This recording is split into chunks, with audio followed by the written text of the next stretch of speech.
du bist doch eh schon krank. Wenn du schwanger bist, ist es ja dann noch so umso schlimmer. Wie kannst du nur das deinem Kind antun?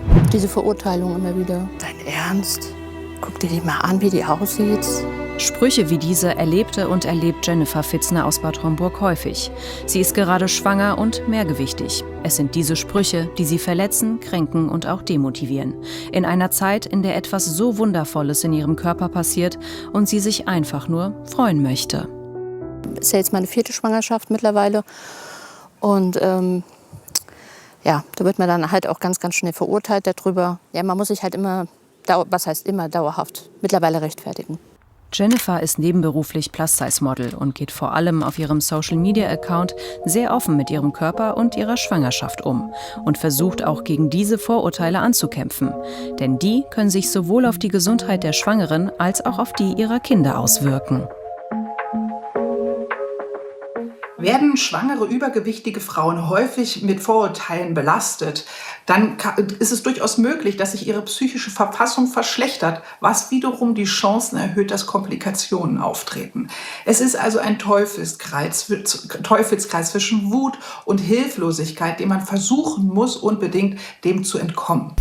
Und genau dafür sorgen mittlerweile auch viele Plus-Size-Schwangere auf Social Media. Es sind Frauen, die sich entweder selbstbewusst zeigen und andere damit ermutigen oder die ihrem Ärger einfach mal Luft machen. Hello, ich bin in der 34. Woche schwanger und hatte mal wieder ein Horrorerlebnis mit Ärzten bezüglich meiner Schwangerschaft. Ich merke immer mehr, wie schlimm Frauen mit Übergewicht behandelt werden in der Schwangerschaft und vor allem, wenn es um das Thema Diabetes geht. Dennoch darf man bei dem Thema Gesundheit eines nicht vergessen. Übergewicht hängt häufig mit Adipositas, also der Fettleibigkeit, zusammen. Und die kann für Frauen in der Schwangerschaft auch gefährlich werden, erklärt Professor Frank Luven von der Uniklinik in Frankfurt.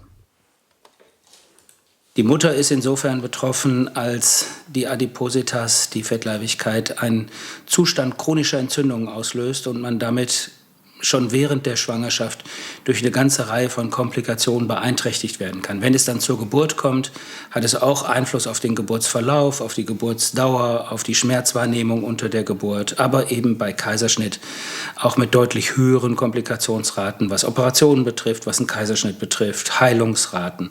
Viele Frauen beschweren sich über Social Media, aber auch über Ärztinnen und Ärzte, die sehr diskriminierend mit ihnen umgehen. Dann hatte sie nach 10 Minuten direkt keinen Bock mehr, hat dann gesagt, das geht alles nicht, die Bauchdecke ist so dick, ich sehe nichts, ich krieg nichts hin. Die anderen Leute warten im Wartezimmer. Deswegen macht sie jetzt gleich den großen Zuckertest, weil Frauen mit Übergewicht haben automatisch Diabetes. Das darf natürlich nicht sein. Es ist respektlos. Auf keinen Fall darf man Frauen oder Menschen mit Adipositas stigmatisieren. Das ist nun wirklich das Falscheste, was man tun kann. Für sich genommen ist es ja ein Problem, mit dem man versucht, sein Leben zu gestalten. Es fällt schwerer, Sport zu machen, ohne jede Frage, aber man kann sich trotzdem wohlfühlen. Was wir realisieren müssen, ist, welche Auswirkungen hat Adipositas auf unser Leben oder wenn man in der Schwangerschaft ist, auf das eigene Leben und auf das Leben des Babys. Und darauf sollte man sich konzentrieren. Und das sollte man dann auch anfassen und vernünftig in den Griff kriegen. Jennifer Fitzner ist mit ihrem Frauenarzt zufrieden und ihre Schwangerschaft verläuft bisher gut. Seitdem sie zu ihrer Schwangerschaft auf Instagram Inhalte postet, bemerkt sie auch einen Wandel.